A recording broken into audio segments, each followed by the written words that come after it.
तर नमस्कार मंडळी, परत एकदा स्वागत आहे तुमचं आपल्या हम्पीच्या या 4थ्या एपिसोडमध्ये. तर या एपिसोडमध्ये आपण बघणार आहे सिक्रेट चेंबर, ब्लॅक स्टोन पुष्करणी आणि सगळ्यात महत्त्वाचं म्हणजे हजार रामचंद्र मंदिर. याबरोबरच लोटस महाल, हत्तीशाळा आणि येथे असलेली छोटी मोठी मंदिरे आणि आपल्याला बघायला मिळणार आहे अंडरग्राऊंड शिव टेम्पल. पहिल्या दिवसाच्या सनसेट बरोबरच आम्ही अशा खूप साऱ्या गोष्टी बघितल्या ज्या आमच्यासाठी फर्स्ट टाईम होत्या. आणि एपिसोडच्या शेवटच्या पार्टमध्ये आम्ही सेलिब्रेट केलेली होळी पाहायला विसरू नका. त्यासाठी आमच्या सोबत राहा आणि शेअर करा, लाईक करा आणि सबस्क्राईब करा आपल्या द पीस पॅकर या चॅनलला. राणीच्या महालानंतर आता आपण आलोय महानवमी दिब्बा. आता महानवमी दिब्बा म्हणजे काय, तर हा होता राजाचा दरबार. त्या दरबाराच्या काही वास्तू इथं आपल्याला दिसायला लागल्यात. लय मोठा दरबार आहे, म्हणजे लांबलंच. पहिला मला वाटला की हाच राजवाडा आहे, पण नाही आहे, राजवाडा नाही आहे. हा आहे दरबार, जिथं बैठकी किंवा चर्चा, संवाद वगैरे, काही खटले वगैरे जर असतील तर त्या होत असत. जसं हर एक दरबारमध्ये होते त्याप्रमाणे. तर या दरबाराच्या काही वास्तू पडलेल्या आहेत,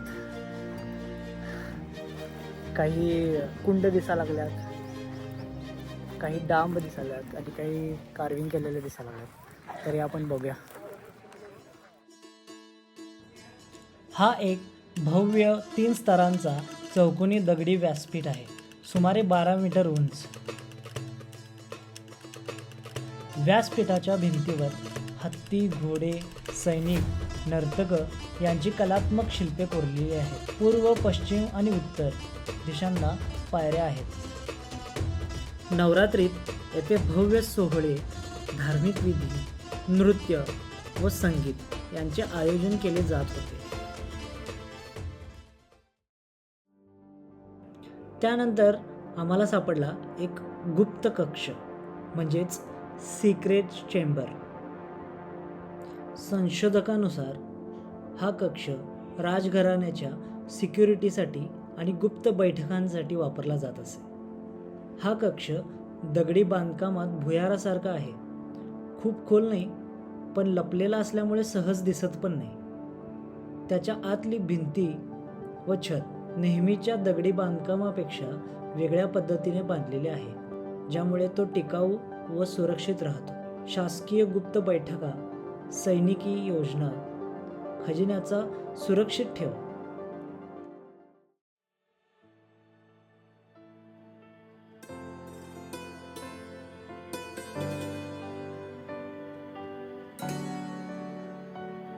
आता हा आहे हम्पीमधील रॉयल एन्क्लोजर. हा एक सुंदर नक्षीदार दगडी जलाशय आहे, जो राजघराण्याच्या पवित्र विधी, पूजाविधी आणि पाण्याच्या गरजांसाठी वापरला जात असे. हा जलाशय काळ्या रंगाच्या दगडांनी म्हणजेच ब्लॅक ग्रॅनाइटने बांधला आहे, म्हणून याला ब्लॅक स्टोन पुष्करणी असे म्हणतात.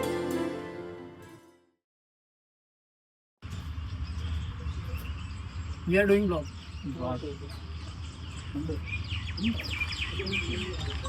तर आत्ता आपण आहे हजारा रामचंद्र टेम्पलमध्ये, जे की यामधलं 3rd बिगेस्ट टेम्पल आहे आणि सगळ्यात सुंदर टेम्पल मी आत्तापर्यंत बघितलेलं. कारण का, तर ह्या मंदिराच्या प्रत्येक भिंतींवर कार्विंग केलेले आहे, वेगवेगळ्या मूर्त्या आहेत, वेगवेगळी दृश्य आहेत, जे की तुम्हाला या साईडला पण बघायला मिळेल. हे तर बाहेरचे आहे भिंत, पण आतमध्ये एक सगळ्यात महत्त्वाची गोष्ट म्हणजे अख्खं रामायण अख्ख्या या सगळ्या भिंतींवर कोरलेलं आहे. तुम्ही विचार करू शकता की अख्खं रामायण, जे की सगळ्यात मोठं आपण महाकाव्य जे बोलतोय, ते ह्याच्यामध्ये भिंतींमध्ये कोरलेलं. 15व्या शतकात बांधलेले हे हजार रामचंद्र मंदिर राजा देवरायाने बांधले होते. श्रीराम, सीता आणि लक्ष्मण यांना हे मंदिर समर्पित केलेले आहे. हे राजघराण्याचे खास मंदिर मानले जाते. गर्भगृह, अंतराळ, सभामंडप आणि प्रदक्षिणा मार्ग अशा रचनेत हे मंदिर उभे आहे. हे मंदिर राजघराण्याच्या खाजगी पूजेसाठी वापरले जात होते. मंदिराच्या भिंतींवर रामायणातली कथा, युद्धप्रसंग, नृत्य, घोडेस्वार, सैन्य, हत्ती यांची सुंदर कोरीव नक्षीकाम आहेत. हजार राम हे नाव याला मिळालं कारण येथे हजार म्हणजेच अनेक रामकथा कोरलेल्या आहेत. हजार रामचंद्र मंदिर हे विजयनगर स्थापत्यकलेचे उत्तम उदाहरण मानले जाते. आज पर्यटकांसाठी आणि अभ्यासकांसाठी एक ऐतिहासिक रत्नच आहे हे. या मंदिरातल्या भिंतींवर अनेक रामकथा कोरल्यामुळे याला रामायणाची भिंत असेही म्हणतात.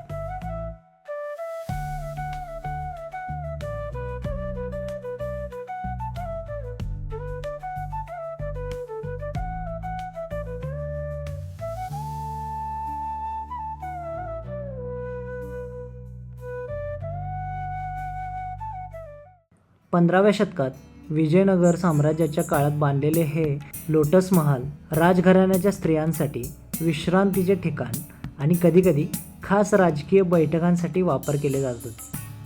पाण्याच्या वाहिन्या व हवेशीर रचना यामुळे महालात नेहमीच गारवा असे. 2 मजली मंडप, खालच्या मजल्यावर खुले मंडप, वरच्या मजल्यावर बाल्कनी. कमळाच्या उमळत्या कळीसारखी रचना असल्यामुळे याला कमळ महाल असे म्हणतात. 11 भव्य दालनांची रचना असलेली ही हत्तीशाळा हत्तींच्या देखभालीसाठी आणि त्यांच्या तयारीसाठी विशेष बांधली होती. दगडी बांधकामात मजबूत छप्पर जे हत्तींच्या सुरक्षिततेसाठी उपयुक्त आहे.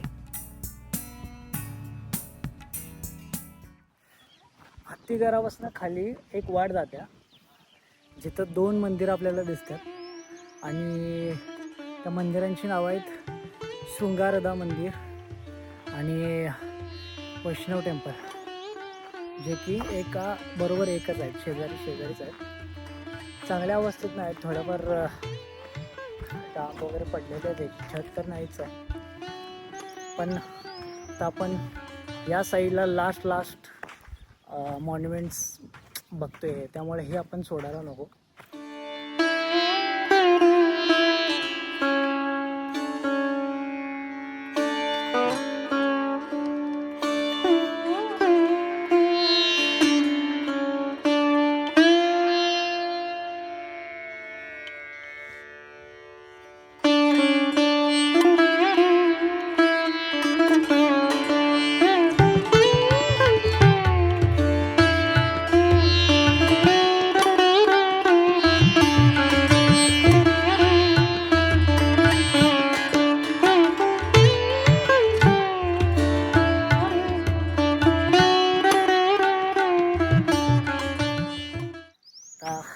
जवळपास 4 वाजतात आणि अजून जेवण झालेलं नाही, कारण आम्ही असं बघत आलो, आम्हाला कळलंच नाही 4 वाजल्यात ते, आणि तहान लागल्यासारखी झाली. इथं महत्त्वाची गोष्ट म्हणजे इथं येताना काही खायला नाही आहे या वाटेवर, त्यामुळं काय खायचं असेल तर भरपेट खाऊन या, नाही तर अवघड होईल. फक्त पिण्यासाठी पाणी वगैरे, सोडा वगैरे हे मिळेल. हे आहे शिवमंदिर.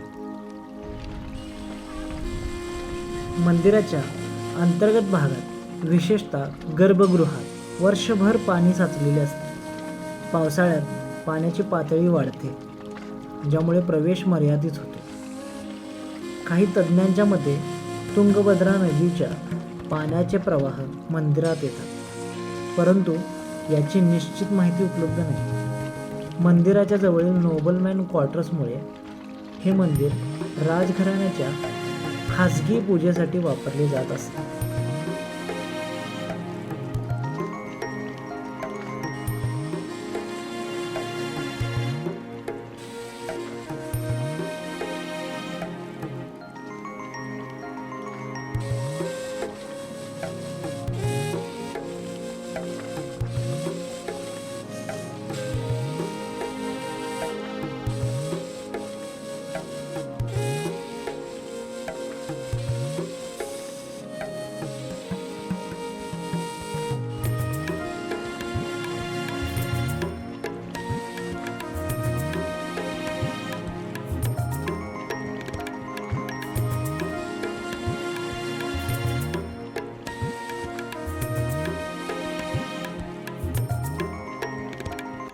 आजचा आपला लास्ट जवळचा स्टॉप झालेला आहे, म्हणजे झाला आहे असं म्हणत नाही मी, पण बेसिकली काय तर आपण अंडरग्राऊंड शिव टेम्पलच्या आतमध्ये गेलेलो आता सध्या, आणि ते पूर्ण आतमध्ये, आणि शिवलिंगीच्या आतमध्ये एक म्हणजे पाण्याचं सगळं पाण्यात भरलेलं आहे ते सगळं, आणि त्यामधून आपल्याला चालत तिथं आत जावं लागते. शूट करायची परवानगी नव्हती आपल्याला, पण कसं तरी आपण विषय केला आहे, मिळाले आपल्याला शूट.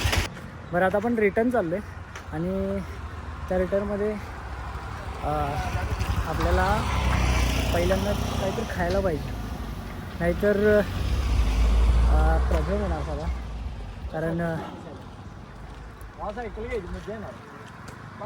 कारण की काय खाल्लेलंच नाही ना सकाळपासून.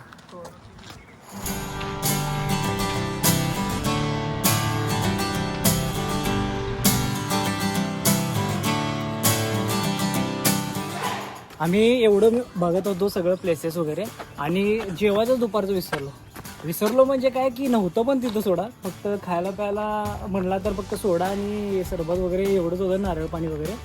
आणि आत्ता आम्ही जवळपास 5 वाजता सनसेट पॉईंट बघायला आलो, मॅगी खाऊन फक्त, कारण वेळच नाही सनसेट पॉईंट बघायला. जस्ट आलो आहे, बघा कुठं बसायला भेटते का, बसून झाल्यानंतर मग आपण काहीतरी जेवायचा जेवण.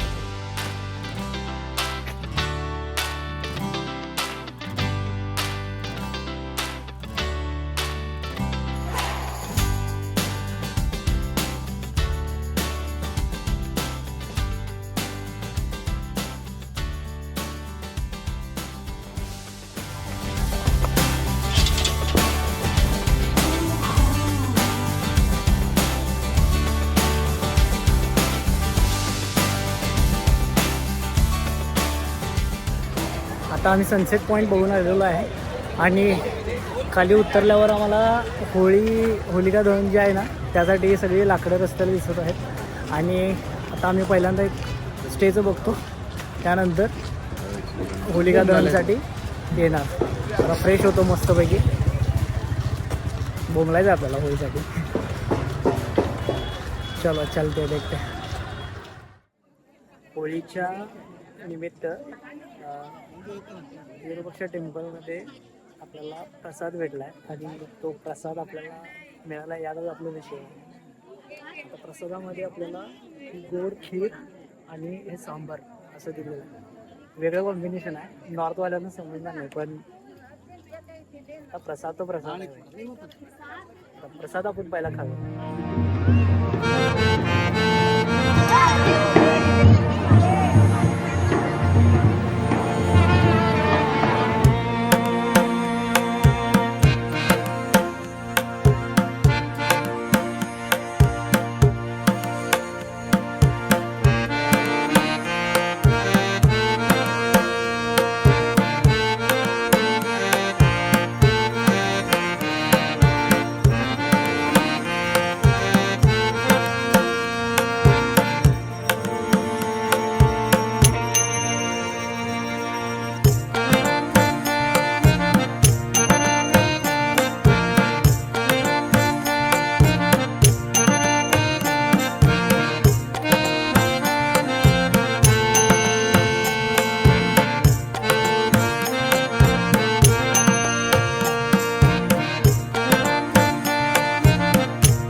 Parvati that can make people fall in love. He disturbed Shiva and making fall in love with Parvati. He got angry and burned him with his third eye. So it's like a symbolism of burning evil, burning lust.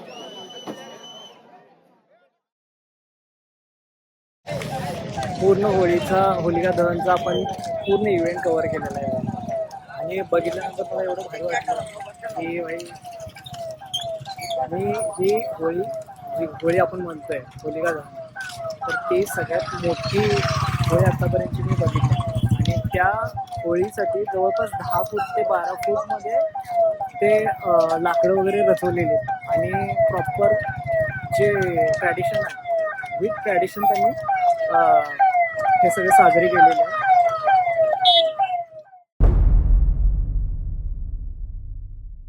आता इथं Holy celebration चालू होणार आहे. Happy Holy, happy Holy.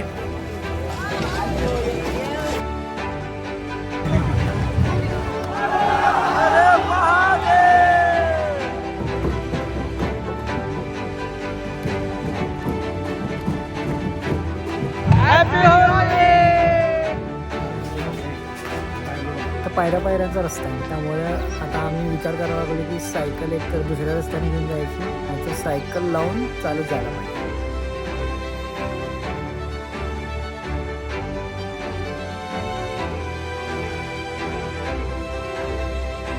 त्याला ज्या मंदिराच्या आधी आपल्याला 2-3 मंदिरं लागलेली आहेत.